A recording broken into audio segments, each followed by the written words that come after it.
নমস্কার বন্ধুরা, চলুন আজকে আবার এক প্রকৃতির রহস্যকে উদ্ঘাটন করি।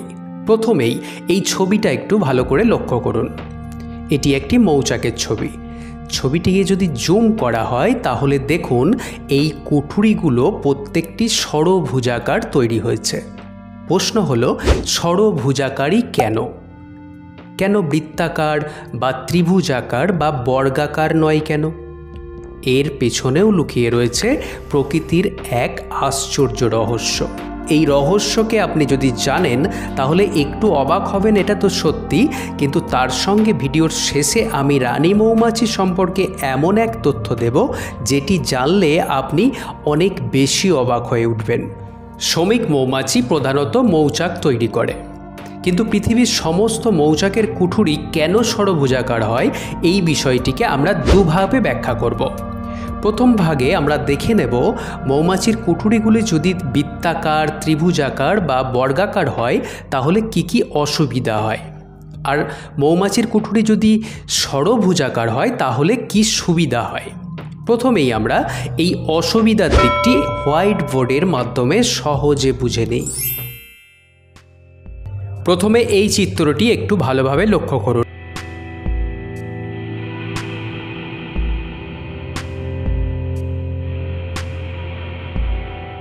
এখানে দেখুন কুঠুরিগুলিকে বৃত্তাকার আকারে দেখানো হয়েছে।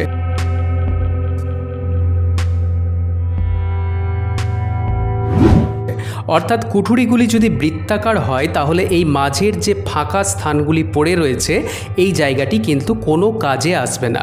এই অসুবিধা দূর করার জন্যই হয়তো মৌমাছিরা বৃত্তাকার কুঠুরি নির্মাণ করে না। কিন্তু ষড়ভুজাকার কুঠুরির ক্ষেত্রে দেখুন এই ফাঁকা জায়গা নষ্টের কোনো সম্ভাবনাই নেই।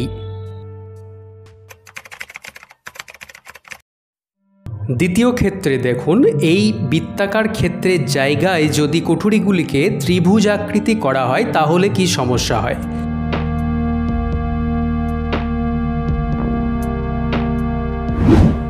কুঠুরিগুলি যদি ত্রিভুজ আকৃতির হতো তাহলে হয়তো এই ফাঁকা জায়গাগুলি নষ্ট হতো না ঠিকই, কিন্তু এক্ষেত্রে দেওয়ালের সংখ্যা অনেক বেশি হতো।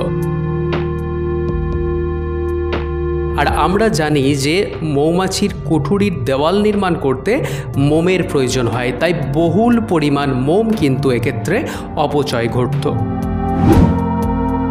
অপরদিকে ষড়ভুজাকার কুঠুরির ক্ষেত্রে দেখুন দেওয়াল সংখ্যা ত্রিভুজাকৃতির মতো নয়, তাই এখানে বেশি দেওয়ালের জন্য মোম অপচয়ের কোনো সম্ভাবনা নেই।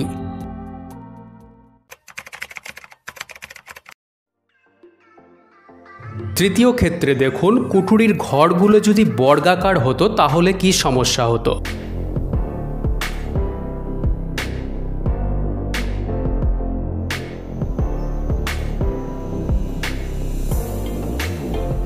এক্ষেত্রে প্রথম দুই ধরনের সমস্যা হয়তো হতো না ঠিকই, কিন্তু এক্ষেত্রে এক নতুন ধরনের সমস্যার উদ্ভব হতো।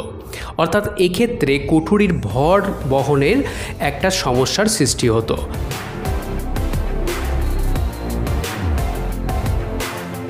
কুঠুরিতে যখন মধু মোম দ্বারা ভর্তি করা হতো তখন এই বর্গাকার কুঠুরিগুলি তার নিচের কুঠুরিকে ভর দিলে সেই ভরটা সে সহ্য করতে না পেরে কিন্তু ভেঙে পড়ত। এই সমস্যার জন্যই হয়তো বর্গাকার ঘর তৈরিতেও মৌমাছি এগিয়ে আসে না। কিন্তু ষড়ভুজাকার কুঠুরির ক্ষেত্রে ওপরের কুঠুরির ভার পার্শ্ববর্তী 5টি কুঠুরির ওপর ভাগ হয়ে পড়ে,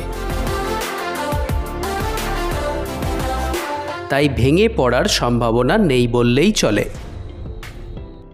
এই তিন ধরনের অসুবিধা থেকে মুক্তির উপায় মৌমাছি পেয়েছে প্রকৃতিগতভাবে এই ষড়ভুজাকৃতি কুটির নির্মাণের মধ্য দিয়ে।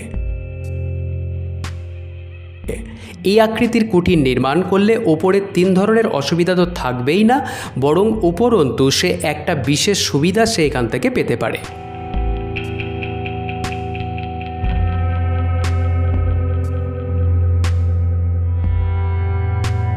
সেই সুবিধাটি হলো গাণিতিকভাবে একথা প্রমাণিত যে বৃত্তাকার ক্ষেত্র ত্রিভুজাকার ক্ষেত্র বা বর্গাকার ক্ষেত্রের ক্ষেত্রফলের তুলনায় মৌমাছির তৈরি ষড়ভুজাকার ক্ষেত্রের ক্ষেত্রফল আয়তনে বেশি হয়।